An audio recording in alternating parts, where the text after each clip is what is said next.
ఇదిగోండి చికెన్ ఇలా బాగా ఆయిల్లో బాగా వేగితే ఎక్కువసేపు బాగుంటుంది, రుచి బాగుంటుంది. కొంచెం టైం ప్రాసెస్ ఉన్నా కూడా టేస్ట్ బాగుంటుంది. ఇప్పుడు కొంచెం నీరు వేద్దాం. కూర ఉడుకుతుంది. కొత్తిమీర వేసాను, కొంచెం వేద్దాము. ఇంకా స్టవ్ ఆఫ్ చేసేస్తానండి. ఇది కూడా ఒక 10 నిమిషాలు అంతే, ఈ వాయి పెట్టేదాకా ఉంచుతాను అనమాట. హారిక, ఈ లోపల వేడివేడిగా ఇడ్లీ తినేవాళ్ళు ఉంటే అది వచ్చేయండి. హాయ్ అండి, విజయ్ లైఫ్ స్టైల్కి వెల్కమ్ అండి. ఈరోజు ఏంటంటే చిత్తూరు సైడు, మద్రాస్ సైడు ఇడ్లీ అయితే చాలా బాగుంటుంది కదా.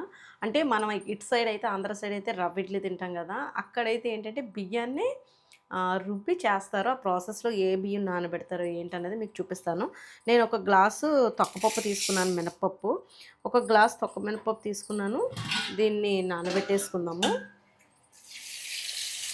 అయితే ఒక గ్లాస్ తీసుకున్నాం కాబట్టి మీకు ఇప్పుడు మనకి రిలయన్స్లో అది లేదంటే ఎక్కడైనా మనకి షాపింగ్లో అదే మామూలుగా ఎక్సల్ సరుకులు అయితే తెచ్చుకునే చోట అది కూడా మనకి ఈ ఇడ్లీ రవ్వ రైస్ అనేది దొరుకుతుంది. లేదంటే రేషన్ బియ్యం ఉంటాయి కదా, రేషన్ బియ్యం కూడా వాడుకోవచ్చు అన్నమాట. ఇప్పుడు మీకు చూపిస్తాను నేను ఇడ్లీ రైస్. ఇదిగోండి ఇలా ఉంటుంది ఇడ్లీ రైస్.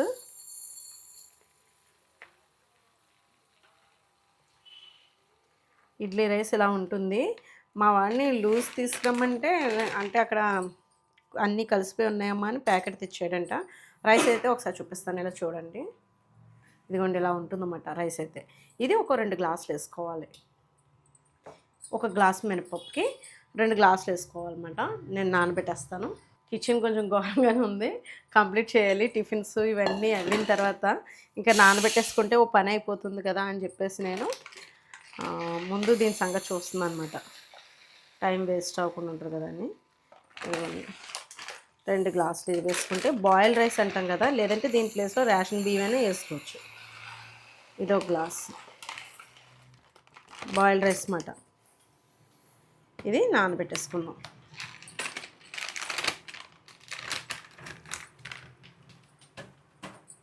అయితే బాయిల్డ్ రైస్ ఒక గ్లాస్ వేసాను కదా, కోటా బియ్యం అంటాం కదా, అది ఒక గ్లాస్ వేసుకోవాలి. నేను 3 రకాల బియ్యం వాడుతున్నాను, లేదంటే మీరు ఈ 2 రకాలతో కూడా వేసేసుకోవచ్చు. బాయిల్డ్ రైస్ ఇంకో 2 గ్లాసులు వేసేసుకొని, ఈ ఇడ్లీ రైస్ అనేది కూడా 2 గ్లాసులు వేసేసుకొని నానబెట్టేసుకోవాలి. ఒక 4 అవర్స్ అయినా నానాలి.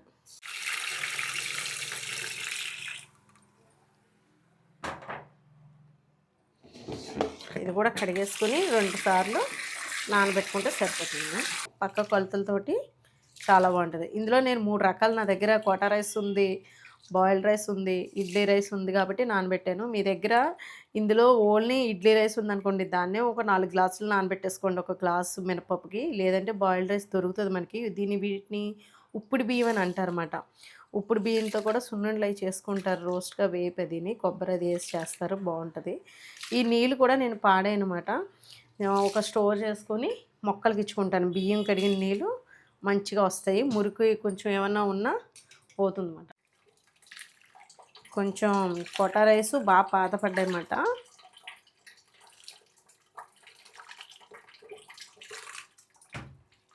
బియ్యం అయితే ఇదిగోండి ఎలా శుభ్రంగా కడిగేసుకోవాలి. తెల్లటి నీళ్ళు వచ్చేదాకా కడిగేసుకొని నానబెట్టుకోవాలి. ఇదిగోండి బియ్యం అయితే కడిగేసుకొని పక్కన పెట్టుకున్నాము. ఇవి నానాలి ఒక 4 అవర్స్ కానీ 5 అవర్స్ కానీ నానితే, రుబ్బిన తర్వాత కూడా ఒక 4 అవర్స్ నానిన తర్వాత 2 అవర్స్ నానిన తర్వాత ఇడ్లీ వేసుకుంటే బాగా వస్తుంది. ఇవి ఇంకా పక్కన పెట్టేసుకుంటాను, మూతది పెట్టేసుకొని. ఇదిగోండి మినపప్పు కూడా గ్లాస్ మినపప్పు నానబెట్టాను కదా, ఇది కూడా ఒకసారి కడిగేసి నీళ్ళు ఫ్రెష్గా పడతాను. ఇదిగోండి మినపప్పు అయితే కడిగేసాను. ఇంకా ఈ బియ్యంలోని నేను కొద్దిగా మెంతులు కూడా వేసుకున్నాను, మంచిగా ఫర్మెంటేషన్ అవుతుందని. కాబట్టి ఇవి కూడా అంటే 2 సపరేట్గా రుబ్బాలన్నమాట. దేనికి దానికి సపరేట్గా రుబ్బి చూపిస్తాను. ఇది ముందు మనం మామూలుగా పిండి, ఇడ్లీ పిండికి ఎలా రుబ్బుకుంటామో అలా రుబ్బేసుకుంటే సరిపోతుంది. నేను గ్రైండర్లో వేసేస్తాను. ఇదిగోండి మినప్పిండి అయితే ఇలా నలిగింది, తీసేస్తున్నాను. బియ్యం వేసేస్తున్నాను. ఇది మనకి నలగాలి చిన్నగా, మరీ పెద్ద పలుకులు కాకుండా చిన్నగా రవ్వ మాట, బొంబాయి రవ్వలాగా నలిగేటప్పటికి తీసేసుకుంటే సరిపోతుంది. ఇదిగోండి పిండి అయితే ఇలా ఉందన్నమాట.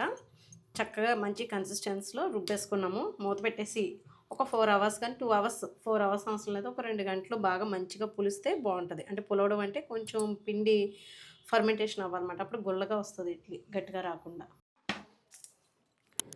అందరికీ గుడ్ మార్నింగ్ అండి. ఉదయం అంట అయితే ఉదయమైనా కానీ కొంచెం లేట్గా టిఫిన్ అనేది, నిన్న పిండి రుబ్బాను కదా, రుబ్బింది ఎలా ఫర్మెంటేషన్ అయింది, ఒక 2 అవర్స్ బయట పెట్టాను, చూపిస్తాను మీకు ఇప్పుడు. అది ఇదిగోండి, అయ్యో పొంగింది చూసారా, ఇలా ఫర్మెంటేషన్ అవ్వాలన్నమాట. మనం మద్రాస్ ఇడ్లీ చేసుకుంటున్నాం కాబట్టి ఇలా కొంచెం ఫర్మెంటేషన్ అవుతే బాగుంటుంది. కొంచెం బాగా టైట్గా ఉంది అంటే కొంచెం వాటర్ వేసుకున్నా పర్వాలేదు. ముందు కలుపుకుందాము. ఉప్పు అయితే వేయలేదు, సాల్ట్ అయితే వేస్తున్నాను. చికెన్ కర్రీ చేద్దాం అనుకుంటున్నాను. చికెన్ కూడా తెప్పించేసాను, ఉల్లిపాయ ముక్కలన్నీ కట్ చేస్తాను, అల్లం వెల్లుల్లి పేస్ట్, కొంచెం వాటర్ వేద్దాం. అంటే ఇడ్లీ మరి కొంచెం గట్టిగా ఉంది కదా, అందుకని. ఇది బాగా ఇలా ఫర్మెంటేషన్ అవుతే మనకి మద్రాస్ ఇడ్లీ బాగుంటుంది.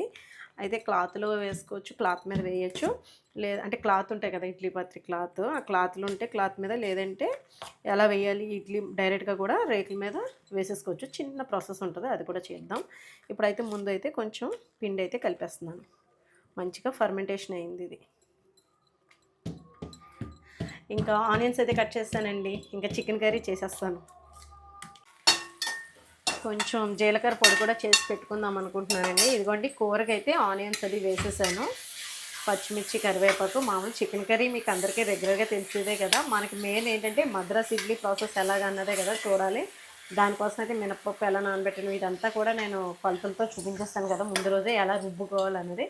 ఇంక ఇడ్లీ పెట్టిన తర్వాత దాన్ని ఒక ఎలా ఉంది ఇడ్లీ అనేది కూడా చూద్దరు కానీ ఎలా వస్తుంది ఏంటనేది. ఈ లోపల అయితే చికెన్ మంచిగా ఉడకాలి కాబట్టి ఉల్లిపాయ ముక్కలు అవి బాగా దోరగా వేపుకోవాలి, గోల్డెన్ కలర్ వచ్చేదాకా వేపుతాను. వేపే విధానంలోనే టేస్ట్ మారిపోతుంది మనకి చికెన్ కూర. ఇంక ఇది కూడా అయిపోయింది, పొడి చేసుకుంటాను, జీలకర్ర పొడి చేస్తానండి. అలాగే చికెన్ వాష్ చేసి పక్కన పెట్టేసుకున్నాను.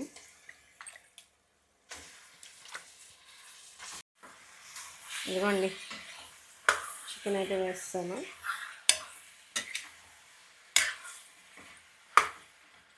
పసుపు అది వేసాను. చికెన్ కూడా ఆయిల్లో బాగా మగ్గ పెట్టుకుంటే మంచిగా ఉంటుంది. ఉప్పు అది ముందే ఉల్లిపాయ ముక్కలతో వేసాను కదా, కొంచెం కారం కూడా వేసి కాసేపు వేపుకుందాం. కారం కొంచెం స్పైసీగానే వేస్తున్నాను, ఇడ్లీ కాబట్టి కమ్మగా ఉంటుంది కదా. ఇది కొంచెం మగ్గబెట్టేసి మసాలా వేసేసుకోవడమే కూర ఉడుకున్నప్పుడు. రెగ్యులర్గా చేసే చికెన్ కర్రీయే చేసానమాట ఈరోజు అయితేనే, ఇడ్లీలోకి బాగుంటుందని. లేదంటే మీరు కొంచెం టమాటా ప్యూరీ కూడా వేసుకోవచ్చు, మీ టేస్ట్ తగ్గట్టుగా మార్చుకోవచ్చు అన్నమాట. చికెన్ కర్రీ కానివ్వండి, ఫ్రై కానివ్వండి, రకరకాలుగా వండుకుంటాం కదా. ఇదిగోండి, చికెన్ ఇలా బాగా ఆయిల్లో బాగా వేగితే ఎక్కువసేపు బాగుంటుంది, రుచి బాగుంటుంది. కొంచెం టైం ప్రాసెస్ ఉన్నా కూడా టేస్ట్ బాగుంటుంది. ఇప్పుడు కొంచెం నీళ్ళు వేద్దాం, అల్లం వెల్లుల్లి పేస్ట్, మసాలా ఇదంతా కూడా వేద్దాం.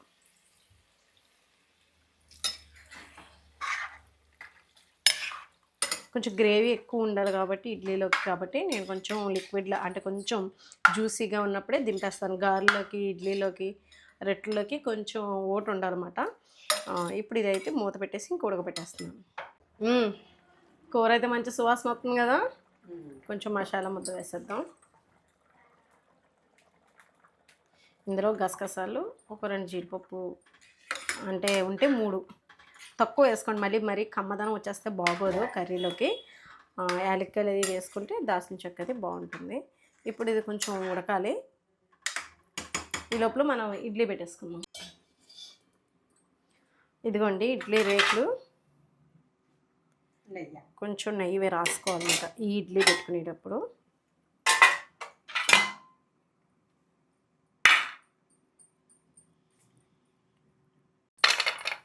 ఇలా ఇడ్లీ రేక్కి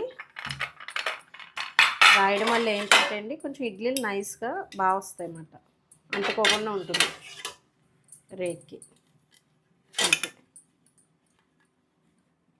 ఇప్పుడు మనం స్టీలీ ఉన్నాయి నా దగ్గర, కానీ ఇంకా ఇదైతే త్వరగా అయిపోతుందని ఇదిగోండి, అయినా గట్టిగానే ఉంది, కొంచెం వాటర్ కలిపినా కూడా. కొంచెం వాటర్ కలుపుతుంది. ఇదిగోండి, ఇలా ఉంటే సరిపోతుంది.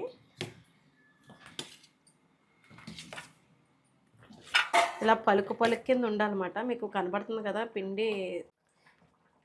ఇదిగోండి, ఇలాగా మనం ఇడ్లీ పెట్టేద్దాం. Madras idli and chicken curry and Andhra chicken curry. ఇలా నేను ఇడ్లీ రేకులు అనేవి పెట్టేసుకుంటాను. ఇంక ఇడ్లీ పెట్టేసాక మనకు మామూలుగా ఇడ్లీ ఎలా ఉడుకుతుందో అలా చూసుకుంటే సరిపోతుంది.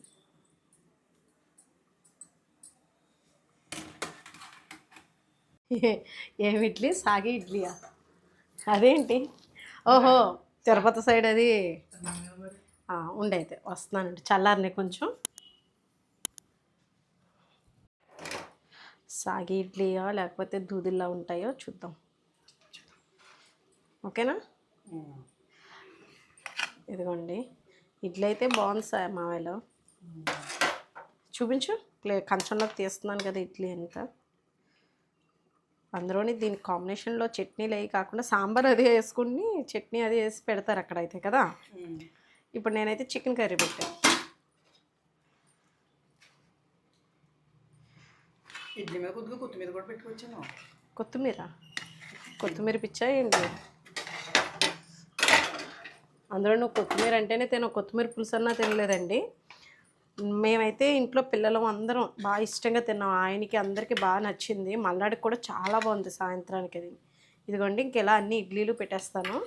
ఇంకో 4 రేకులు పెట్టుకుంటే సరిపోతుంది. ఫ్యామిలీ అంతా లంచ్ ఇదేమాట. గుడ్ మార్నింగ్ చెప్పాను కానీ ఇంకా 10:30 అలా అయిపోయింది. కొంచెం లేట్గా ఇంకా 12కి ఫినిష్ చేసేస్తే ఇంకా లంచ్ స్కిప్ చేసేయచ్చు. అదేనండి, కొంచెం నెయ్యి రాసేసి పెట్టేస్తే ఇడ్లీ ఇంకా బాగా వస్తుంది అన్నమాట. కూర ఉడుకుతుంది. కొత్తిమీర వేసాను, కొంచెం వేద్దాము. ఇంకా స్టవ్ ఆఫ్ చేసేస్తానండి. ఇది కూడా ఒక 10 నిమిషాలు అంతే. ఈ వాయి పెట్టేదాకా ఉంచుతాను అనమాట. హరిక, ఈ లోపల వేడివేడిగా ఇడ్లీ తినేవాళ్ళు ఉంటే అది వచ్చేయండి. నేను నెయ్యి అయితే వేస్తున్నాను. మంచినీళ్ళు రెడీ చేసి పెట్టేస్తాను. ఇలా ఉందండి ఇంట్లో అయితే హడావిడి. ఒకసారి రాసేసి ఇప్పుడు పెట్టేద్దాం. వేడివేడిగా ఇడ్లీ అయితే రెడీ అయిపోయింది. ఇంకా వడ్డించడం ఒకటే ఆలస్యం. రావాలి. వెయిటింగా 2 అయితేనే. ఇదిగోండి, చికెన్ కర్రీ అయితే సూపర్ ఉంటుంది, చూపిస్తాను. వేడివేడి curry, chicken curry and idli, నిమ్మకాయ ఉంటే నచ్చిన వాళ్ళు వేసుకుంటారని. కూర మటుకు మంచి సువాసన వస్తుంది కదా మొత్తిగానే. ఇడ్లీ పెట్టేస్తున్నాను.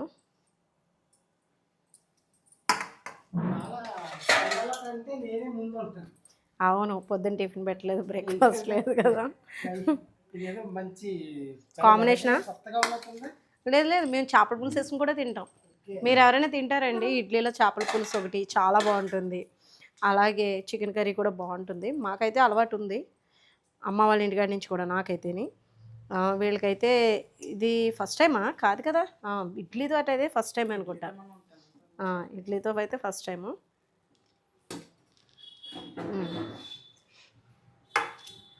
కూర వేసేనా? దారికా నువ్వు కూడా వచ్చేసాయి. వేసేస్తాను తనకు కూడా. కొంచెం ప్లేట్ దగ్గర పెట్టండి. గ్రేవీ ఎక్కువ ఉండాలని కొంచెం పలుచగానే దింపాను. మాకు ఇటు సైడ్ ఏంటంటే అండి బాగా ఎగరబెట్టేస్తాం అన్నమాట. ఇది మాత్రం కొత్తగానే ఉంది. టేస్ట్ చేసి చెప్పండి, కొత్తగా ఉందా టేస్ట్గా ఉందా అన్నది.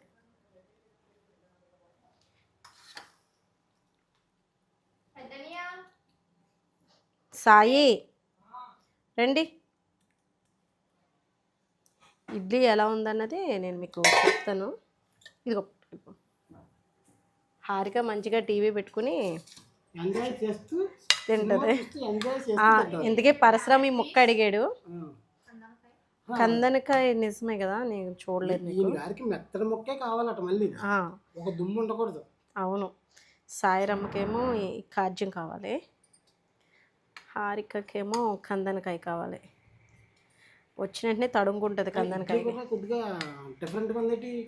మద్రాస్ ఇడ్లీ మద్రాస్ ఇడ్లీ డిఫరెంట్గా అంటే మెత్తగా సాఫ్ట్గా ఉందో లేదో చూసి చెప్పండి. ఇది నాకైతే తిరుపతి గుర్తుకొచ్చింది ఒకేసారి. ఒకసారి మనం తిన్నప్పుడు ఇలాగే ఉంది. అదే మొత్తం పట్టుకున్నప్పుడు ఇడ్లీ స్పాంజ్లా ఉందా? స్పాంజ్లా మొత్తగా ఉంది. ఇదిగోండి ఇలా రెండు ఒకసారి ఆ టెక్స్చర్ చూపిస్తాను. ఇడ్లీ ఇదిగోండి ఇంకా అసలు దూదిలా వెళ్ళిపోతుంది అన్నమాట. దామా సాయి అక్కడ పెట్టేసుకో. ఇదండి ఈరోజు అయితే మద్రాస్ ఇడ్లీ, ఆంధ్ర చికెన్ కర్రీ.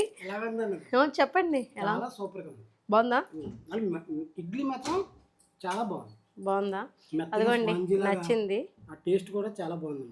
సాఫ్ట్గా ఉంది. చికెన్ కర్రీ అంటే మనం ఎప్పుడు తినేది అనుకో, మనం ఎప్పుడు తింటా ఉంటాం రెగ్యులర్గా, కానీ ఈ డిప్ మాత్రం idli special. Idli Madras idli, Andhra chicken curry. తప్పకుండా మీరు కూడా ట్రై చేయండి. వీడియో నచ్చితే కనుక లైక్ చేయండి, షేర్ చేయండి, సబ్స్క్రైబ్ చేసుకోండి. బాయ్ అండి.